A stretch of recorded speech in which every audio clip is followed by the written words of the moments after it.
enter my driver name. It was lagging over here pretty badly before, so I'm going to start recording right now because it was having trouble with the name being available. So let's just go click this fist over here, and that's because the game is really popular right now. It came into open beta just a few days ago, I think, on July 2nd or July 3rd actually. But the full game is supposed to launch on July 20th. But I'm in the game right now, and let's click next, if we can, if the game lets us. So this is another one of EA's major franchises that have gone free to play, which is always a win in my book. And EA also makes Battlefield Heroes, Battleforge, Lord of Ultima, and a few other games. So we can choose our cars right now. We got Nissan, Toyota, and these are actual car models too, which is something worth mentioning because Race City, a similar game, actually has made-up cars. So we have the Mazda Speed 3. You can see their stats over here, their colors. Right now there aren't too many cars in the game, but I'm sure EA will make it better. We have 3 different tiers of cars as well. We have 35,000 starting money, and we can't afford these. Let's check out tier 3. So yeah, we got some really fast cars over here. We got the Audi R8, BMW, $2 million car. Wow. I don't know if this car really costs $2 million in real life. I have no idea. But anyway, the game shows off cars that you can't even buy in the character creation, or the car creation, whatever you want to call it. But let's just go with the, let's see, we're going to get the Mitsubishi Eclipse GT. And I like my car black. Every car should be black. Black looks awesome on any car. So let's go ahead and purchase this car. We should have 15,000 left over with cash. So my license plate says Need for Speed. And expires January something. So yeah, car purchase success. So let's go ahead and log in over here to my account. There was a little bit of lag, like I said again. When I first launched the game, it said they were having technical issues because of overcapacity. So that's actually a good thing in my book. If a game is overcapacity, it means lots of people want to play it. And from what I've seen about the game, it's supposed to play a lot like Drift City and Race City, actually. Because there is supposed to be a persistent world in the game when I actually log in. So here we are in the game. We move with, looks like WSAND. And from what I'm seeing right now, the graphics are absolutely gorgeous. I played Race City before, and I praised that game for its graphics. But wow, just look at the graphics in this game. And this is all in a persistent world. Driving your car, get out of here. I don't need that tutorial. So we can drive around over here. I'm not sure if that's a player, and it's not. I don't know if it is, but I just rammed that guy. So we go to Kings Park this way, joining races. Alright, to help you get started, you have to do some single player races. Once you hit level 2, the world is yours. So until I get to level 2, I have to do a single player race to level up a little bit. But we can drive around the whole persistent world as well. Can I bring up a map? Yep, and brings up map. And the world is actually pretty large. I mean, again, I really want to praise the graphics because the graphics are really top notch. I got like cops coming after me or something. But yeah, you hear the radio reports in the back. But the graphics are absolutely gorgeous. I have to praise this because this is probably the best looking MMO out there in terms of graphics. And I think it's really cool that EA is making more and more of their games free to play. So EA actually made Race City as well, so I'm sure they'll employ some of the similar features in both games. And again, the cars are all realistic here too. But let's go ahead and join a race for now though, as I'm kind of tired of driving around randomly in the city. I'm not sure what you can do over here right now though. So let's go single player race and see what happens. Get you a miles per hour down there as well. So right away, if you're into racing games, this is definitely worth checking out because after all, this is Need for Speed. It's actually one of the most popular, if not the most popular racing franchises out there. I actually read the Wikipedia on Need for Speed a little bit earlier, back when this game was first announced, and apparently Need for Speed is the most successful racing video game franchise. I would think that would belong to Mario Kart, but I guess I was wrong. I don't know. But personally, I've never been a fan of racing games on consoles. So far, this is pretty cool because I did like Drift City and I like Race City as well. Because I guess I like MMOs better, especially when they're free. Though, about the whole free-to-play thing over here, with Need for Speed World, well, controls-wise, let's talk about controls a little bit first. I'm moving with WSAND, and controls are really simple though. And then on this first race, I am second place right now. I should be first though. But controls are really simple. It's not something that's too complicated. So far, I've done everything with WSAND, and we got some stuff on the left. I'm gonna try playing with those. That's 1, and I get nitros when I click 1. So there are items in the game or skills. Well, I don't know what they are exactly. Let's try clicking 3. And I got slingshot. Again, I'm not sure exactly what that does, but I slingshotted. I'll take it. We click 4 for ready. What is that? So that's making some stuff coming out of me. And let's try 1 again for a maximum boost. I am first place now. So this first race is a single player race. So I guess the game is broken down into both single player and multiplayer aspects. And I think the race is actually taking place in the city. Because the map, you can see on the bottom right, there's like places I can't go in this particular race. So I assume it's in the actual city itself. So I guess that's kind of cool. Though I'm not sure if other players can actually interfere with your races. But these other cars can, the NPC cars. Let's see, yeah, spacebar is used for turning, and turning is not easy.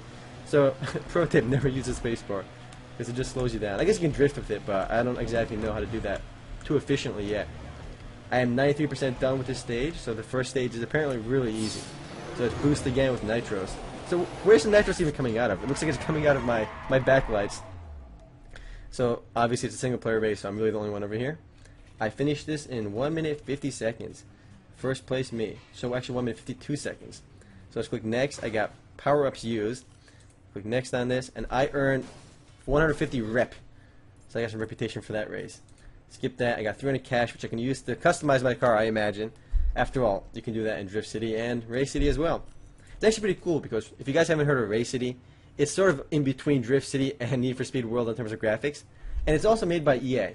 So after you win a race, you get one of these cards. I've noticed a lot of new MMOs do this. So when you finish a stage or you accomplish something, you get to pick a random item. So I got 900 cash, not bad. Considering I only got like 150 cash for the race itself. But I got 900 for getting the card at the end. That's always a win. So right away, I'm back into the world map. I can just start racing again. Let's try doing a multiplayer race this time, if I can find out how. I click on this map to bring that up. We got a single player race over here again. I guess I didn't level up yet. I gotta do one more single player race. That's kind of lame. So yeah, we're doing one more single player race, guys, only because I need to do it to level up. Though I think this is actually a slightly different course this time. Though I can't be sure. I really like the graphics though. There's really nothing else like this. Project Torque was also another racing game. That one was by Area Games though, and it's been out for a while. I thought that game had great graphics, but I'm afraid this game puts Project Torque to shame. If you're looking for a racing game, definitely check out Need for Speed World. I mean, really, it does everything you want. I mean, there are no crazy items either. There's no like missiles you can start shooting each other, at least from what I've seen. There could be missiles later on. I don't know. I kind of want to own these cars though. Can I bump into them? I shall soon find out. Well, I just own that guy. And miraculously, my car was not damaged. A lot of racing games do that though. They make your car pretty much invulnerable. So the terrain is destructible too. That guy just drove over the tree. I guess that's cool too. Can I run over this stuff? Yeah. Just knock everything over. I don't think this is going to work. It actually did work. I just knocked down a stone pillar. Pretty unrealistic, but it doesn't matter. Because the graphics themselves, again, are amazing. I am driving Mitsubishi Eclipse. I don't know too much about cars, but I don't know. I like the Mitsubishi logo. Looks pretty pro. Again, this jerk NPC's in front of me. I gotta catch up to this guy. He's just knocking over trees and he's ahead of me too. So yep, I just own that guy. He just slowed down or something. So I guess the first few single player missions are supposed to be very easy. But again, I'm kind of interested in the game because right when I logged in, it said the servers were over capacity. I think that there's multiple channels in the game as well, so it's not all in one persistent world city, rather broken down to channels. Though I'm not sure. I did have some trouble logging in before. It kept saying my name was unavailable and it would just crash. But that's to be expected. I mean, after all, the game, as I'm doing this video, is not fully launched yet. It's supposed to fully launch on July 20th-ish. And for some reason, even after my awesomely bad driving skills, I am still first place. These shenanigans will not hold in an actual race, though. So hopefully I can do an actual race when I get out of this. And I have a feeling, though, a lot of the races are going to be determined by who's got the best car. Because it's probably broken down to tiers as well. I guess lower level players probably will not be able to race with the really high level ones. But about the game being free to play, right now the game's official business model is to be free to play up until level 10. And after that, you can keep playing the game for free, keep buying, customizing your car and stuff, keep racing, do whatever you want. And let's see if I leveled up again. Yeah, but after that, you gotta buy you spend like $20 to unlock the game for fully. But I think eventually EA will just realize that that's not a good idea, and they'll make the game completely free to play with a cash shop throughout. But only time will tell. But for now, it's really an unlimited free trial. Level up. There we go. Let's see what we get for leveling up.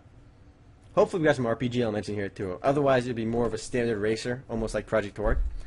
So Chinatown Delivery. Unlock new events. Unlock more new events. There's a lot going on in the game too. It's by EA, and I like to mention that a lot because lately, from what I've seen from EA, their free-to-play MMOs have been really top-notch. I mean, Battleforge, Battlefield Heroes, both top-notch games that I really like. I actually still play Battlefield Heroes every now and then. It's a fun game. So I got a skill point now. I can learn Rapid Fire, Perfect Start, and they have multiple different skill levels in them too. And there's actually a lot more skills than I thought. These are Racing, Pursuit, Explore. Pursuit, I think, is for when you're getting chased by cops and stuff, and when you're running away from other vehicles. Because I know one of the other Need for Speed games had that as well. Explore, I'm not 100% sure, but I think it's when you're running around the game's persistent world. And while racing skills are meant for the actual races, so these are the most important, at least in my opinion. So it decreases nitrous cooldown timer by 5 seconds. Some have higher prerequisites. I had to be level 4 to learn that one. Level 20 for this one. It requires 2 skill points, and that's pretty OP. Improves top speed of your car by 10%. That's good. But I'm going to go with rapid fire to get more nitrous cooldown. So I think I just clicked finish instead of learn skill. So I just failed over there. And again, I like that right after the race, you can just start driving around again. And I think in order to get to races, you actually have to walk onto the race spots themselves. And then you can click multiplayer match, or you can just go back to driving around. So I am finding my opponents to race against. So that's kind of cool too. It's not actually in a lobby like a lot of other racing games are. I know Drift City did the whole lobby system, and even Racing did the lobby system as well. Alright guys, I'm running out of time though. If you guys want to play Need for Speed World or just learn more about it,